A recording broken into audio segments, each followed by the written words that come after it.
আসসালামু আলাইকুম রহমতুল্লাহ বারাকাত। সবাই আমার সালাম নেবেন। আশা করি আপনারা সবাই আল্লাহর রহমতে ভালো আছেন।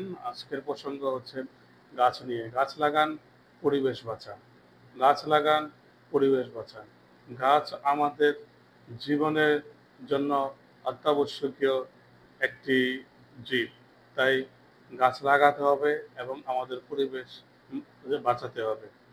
জাতীয় সংঘের কৃষি ও খাদ্য সংস্থা তথ্য অনুযায়ী পৃথিবীর পৃথিবীর স্থলভাগের ৩১% বনায়ন রয়েছে। এর মধ্যে ২৫% হলে আমাদের মানবকুল এবং জীববৈচিত্র্যের জন্য যথেষ্ট ছিল।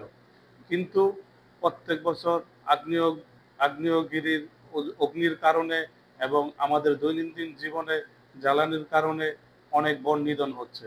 কিন্তু সেই পরিমাণে আমরা কিন্তু বনায়ন করতে পারছি না। তাই আস্তে আস্তে এই বনায়নের সংখ্যা কমে যাচ্ছে।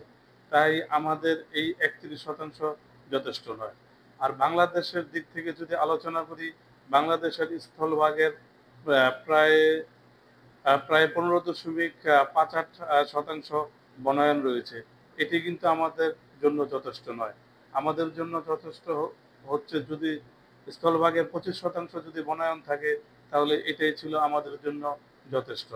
কিন্তু আমাদের এই ২৫% করতে হলে প্রত্যেক বছর বর্ষার মৌসুমে আমাদের গাছ লাগাতে হবে।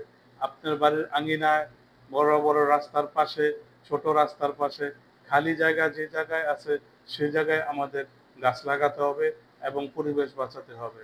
আমাদের আমাদের জীবনের জন্য এবং জীববৈচিত্র্য রক্ষার্থে গাছ একটি অপরিহার্য।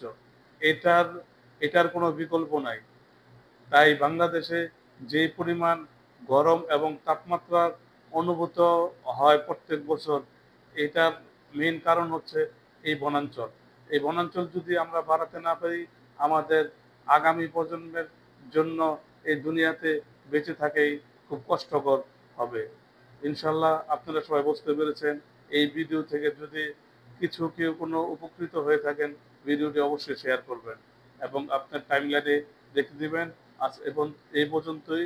সবাই ভালো থাকবেন। আল্লাহ যেন আপনাদের সবাইকে ভালো রাখে। আপনাদের মঙ্গল এবং দীর্ঘায়ু কামনা করছি। আল্লাহ হাফেজ।